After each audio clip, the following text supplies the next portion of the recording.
Hi, I'm Chris McBrien. And I'm Derek Myers.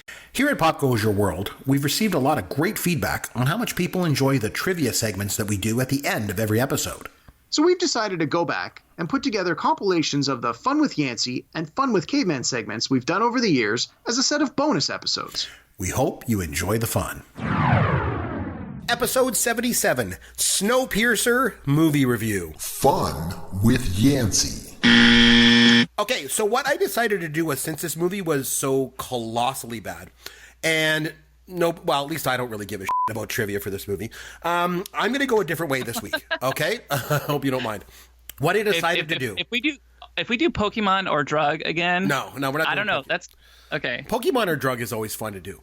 But this one, so as you know, I love the $100,000 Pyramid Game show. And I'm talking about the one from the 80s with Dick Clark, not that stupid remake with that football player or whoever the hell that guy is. So in the spirit of the 80s game show classic, I thought we might play a game this week of the winner's circle of the $100,000 pyramid. And I got thinking, as I mentioned at the top of the show, Snowpiercer has one word in the title. So I thought what I'm going to do is I'm going to challenge you to see if you can name other movies that also only have one word in the title. Okay? And what better way to do this than in the style of the winner's circle from the $100,000 pyramid.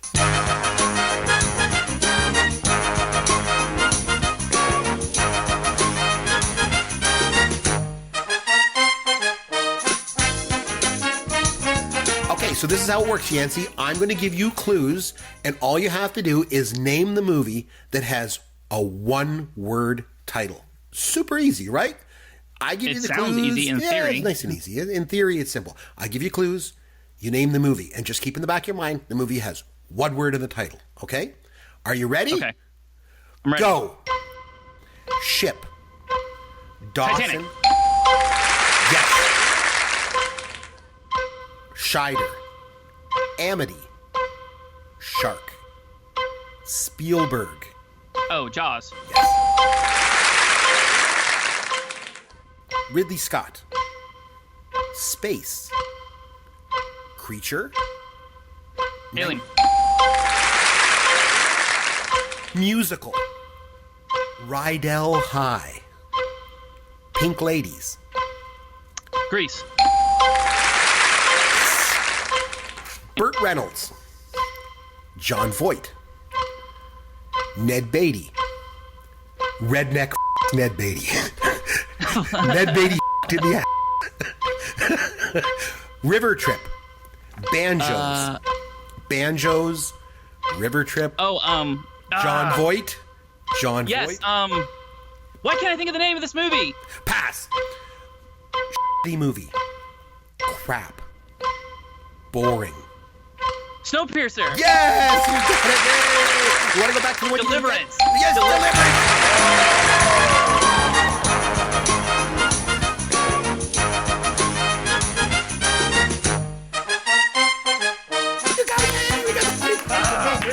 We got it. Yay, that's awesome. Oh, man, you got them all. We made it to the top of the pyramid, and you got the money. You made me watch them. I'm the one that should get the $100,000 for having to watch this crappy movie. Episode 78, Bands That Should Have Been Bigger. Fun with Yancy. Okay, Yancy, so what I'm going to do is I've got some trivia questions for you, sort of based on our topic tonight was bands that should have been bigger than they were. So the reason I felt that it was important that I asked the questions tonight, because you're much more of a music guy than I am. Wouldn't you agree? Like, music's more your thing, right? I mean, that's debatable just because, I mean, you also play instruments and have been listening to music for as long as you've been alive. But I think if you had to weight, like, which one we prefer more, music's definitely, like, my thing. Okay, so I got some questions for you on the topic. So are you ready to go? Let's do it. Okay, so although this band amassed a huge cult following, throughout, a lot of their extensive touring that they did, they were an iconic band, but they never really broke through to the mainstream. Their only top 10 hit being 1987's Touch of Grey. Yancy, can you name this iconic touring band that never really broke through to the mainstream?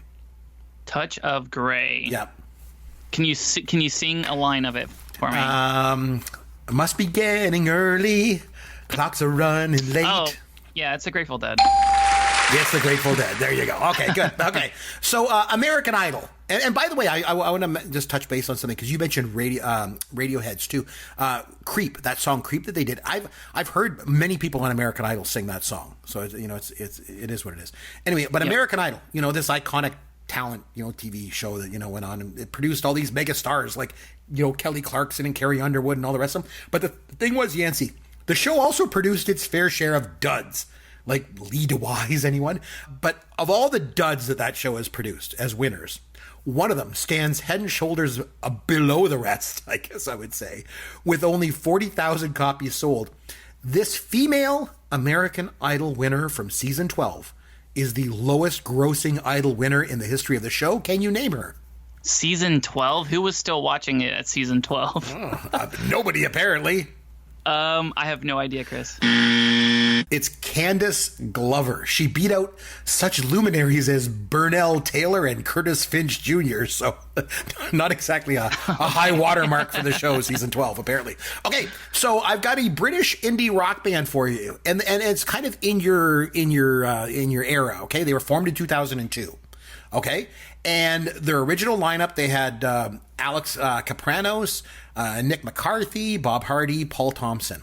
And in 2003, the band's first two singles came out, Darts of Pleasure and Take Me Out.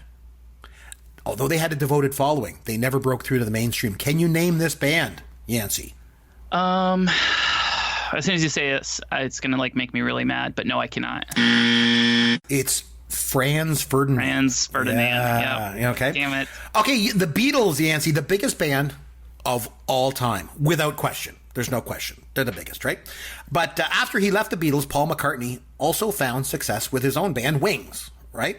Now, nowhere near the Beatles' 17 number one hits. Wings did achieve 6 number one hits of their own. Yancy, can you name any one of Wings' number one singles?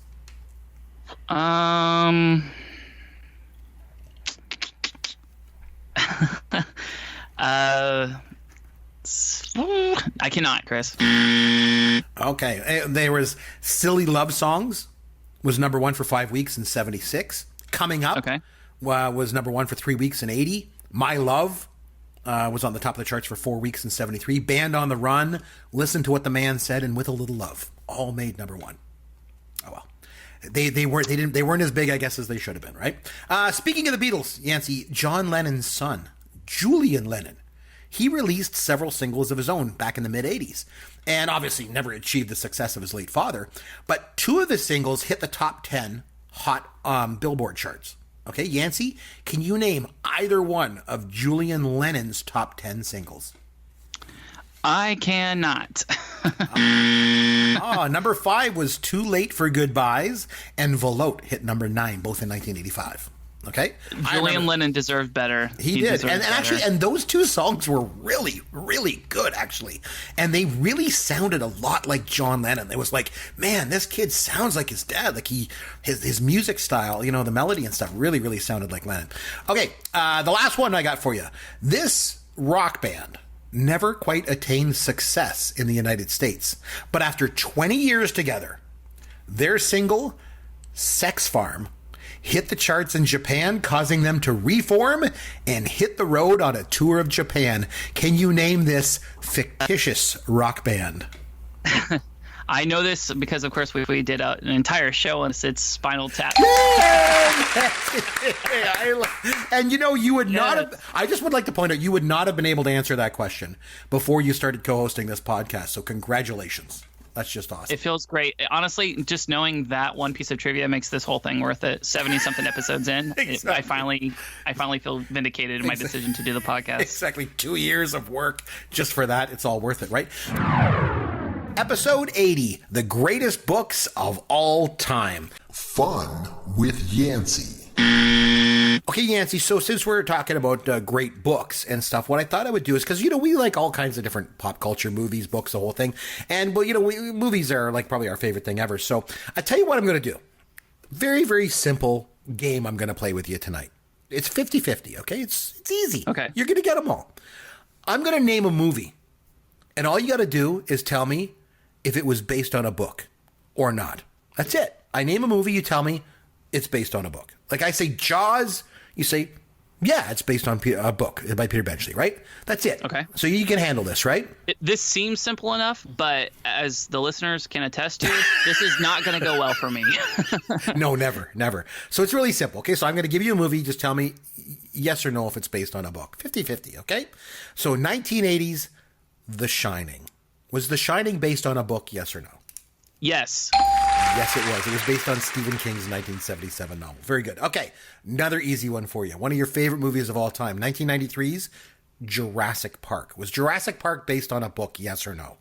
I just finished a Michael Crichton book, and it is definitely based on a book. Yes, it was. Okay. Sticking with the 90s, we'll go to 94.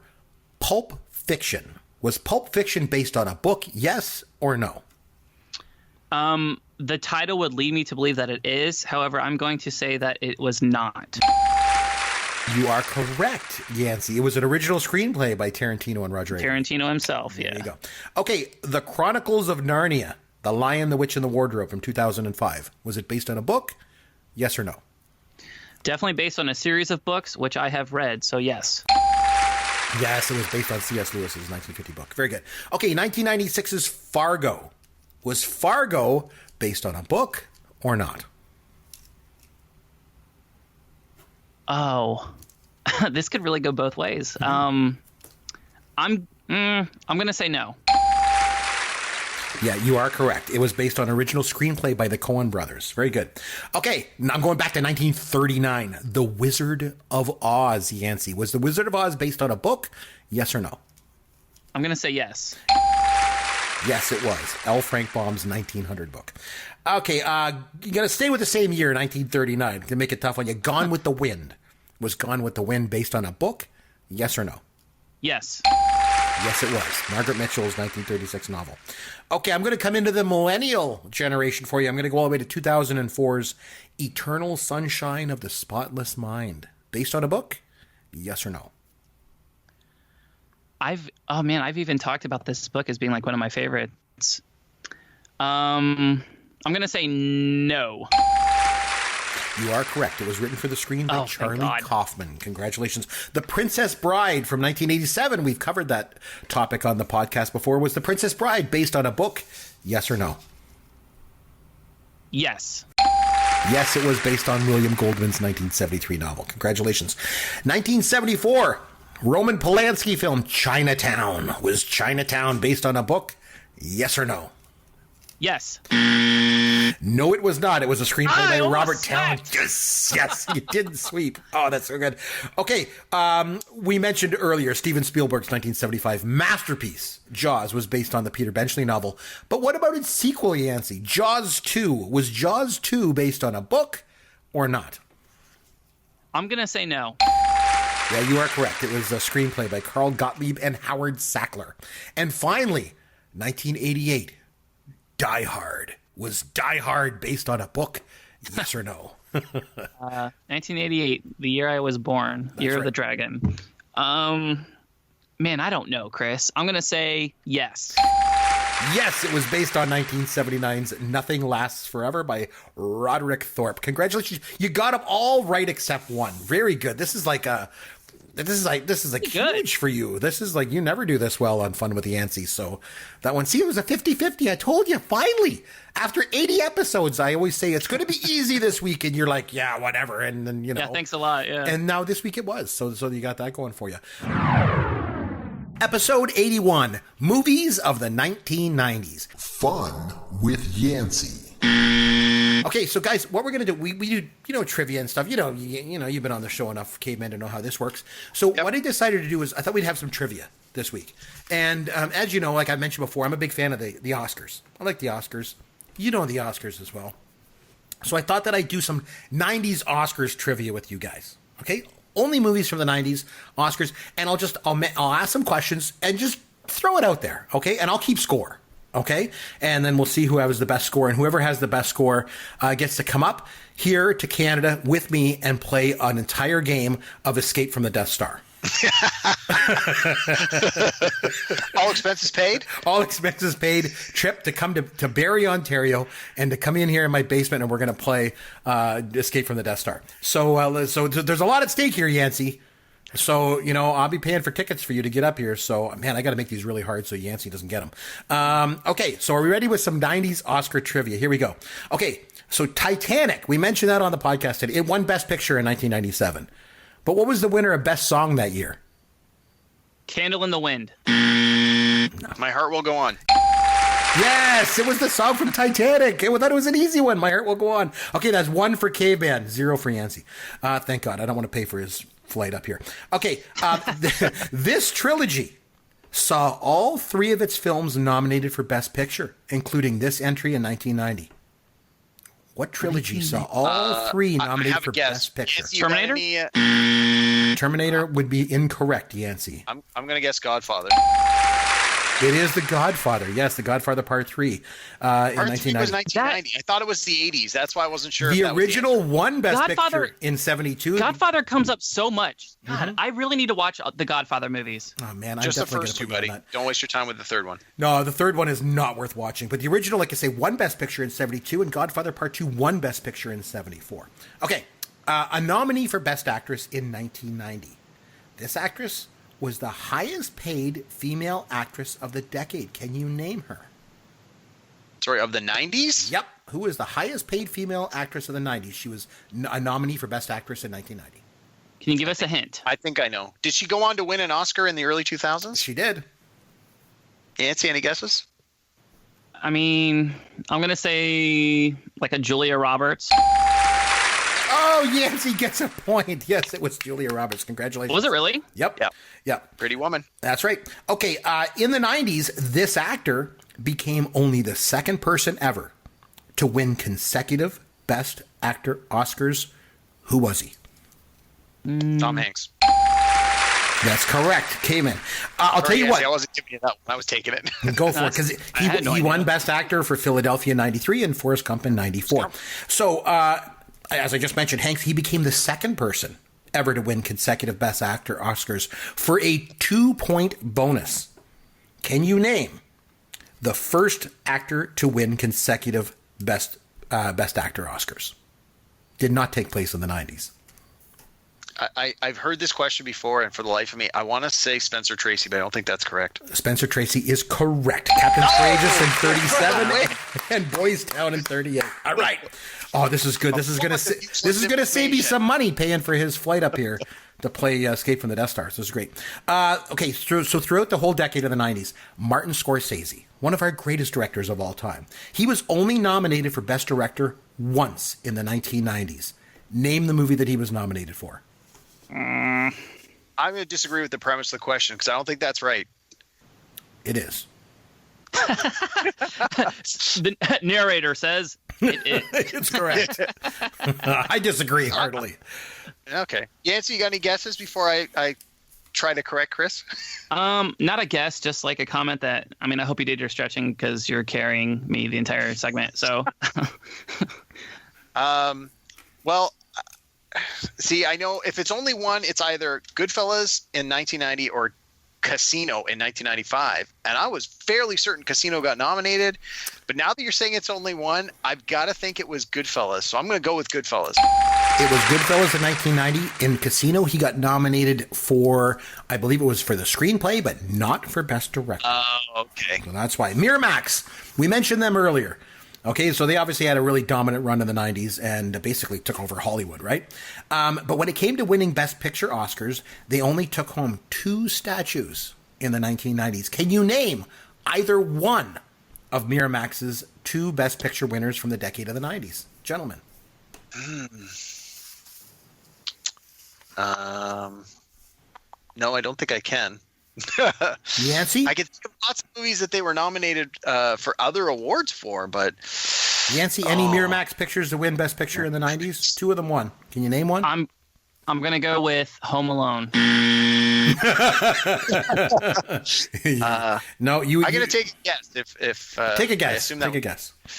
Miramax. Okay, so I know they did Good Will Hunting, but Good Will Hunting didn't win Best Picture. I'm sorry, time's up. Yeah. It was The English Patient in 96 and Shakespeare in Love in 98. What was the one in 98? Shakespeare in Love. That's right. They totally did Shakespeare in Love. All right, so final question.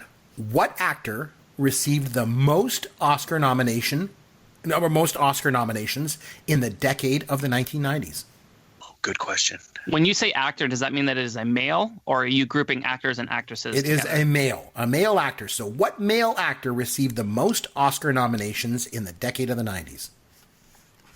Tom Hanks feels like it would be too chalky, and that was already a trivia answer. So it has to be. That. I think that might be the answer.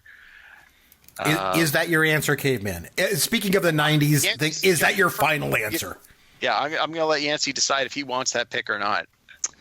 I feel like it's too chalky, and I stand to lose nothing here because everybody already knows that I'm a moron. So I'm going to go off the board, and I'm going to say, and I can't even name another actor.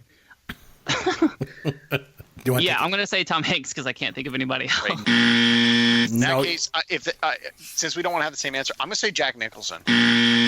Okay, you'd both be incorrect. It was Anthony Hopkins. Got 4 nominations. Really? Yes. He got nomination for Best Actor for Silence of the Lambs in 91. Best Actor Remains of the Day in 93. Nixon in 95. And Best Supporting Actor for Amistad in 97. Oh, yeah, Amistad. I totally forgot about that. That's the forgotten Spielberg movie that nobody's ever seen except me. Okay, so Caveman takes over the prize with 6, and Yancy, you had 1. Caveman, you and I will be getting together shortly. We will talk about this off the air, about when we can get together and play Escape from the Death Star, and that'll be just wonderful. I'm looking forward to that. In the meantime... Whoa, Caveman 1 trivia. What an upset. Wait.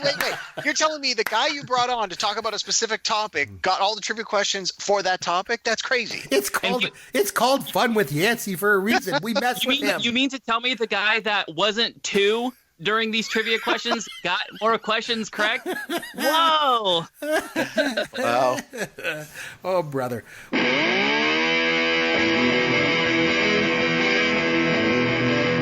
Thanks for listening to Pop Goes Your World. You can contact Chris and Derek at popgoesyourworld.com. Please take a minute and review the podcast on iTunes or wherever you download and listen to the show.